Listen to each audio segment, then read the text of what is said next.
I just didn't think I was ever going to be able to deal my way in. No one's going to say, you know, we're going to take a chance on you, kid. I just never thought that would ever happen. And so out of frustration, I wrote Reservoir Dogs because I had just sold a script and I was going to take the money that I used to sell this script and I was going to make the movie with that. I mean, I was going to shoot Reservoir Dogs for $30,000, 16 millimeter black and white. That's why it all takes place in one room.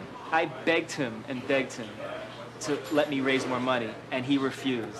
No, I've heard that before. Forget it. No way. You know, no one's ever going to give me a chance, and this is, no.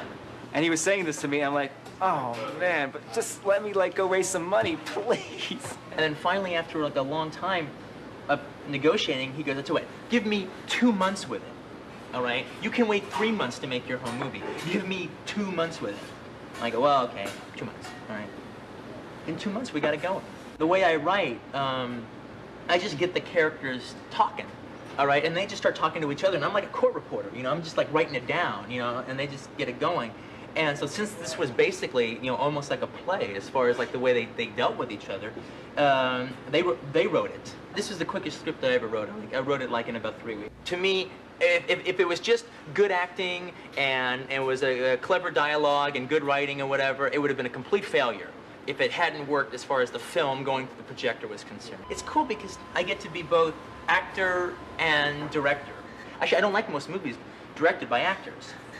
There's no cinema involved there. They're all touchy-feely things. I like cinema. My heroes are like Brian De Palma, Sergio Leone, Mario Bava, Martin Scorsese, Nicholas Ray, people like that.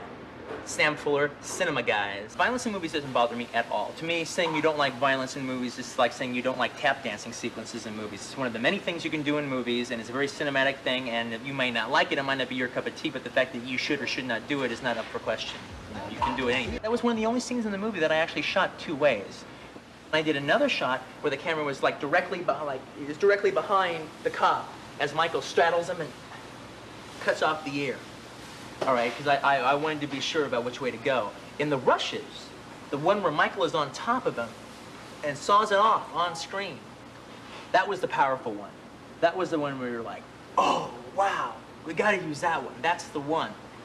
But in the movie, the one where the camera pans away, that was the more powerful one. You could dismiss the other one because of the shocking value of it.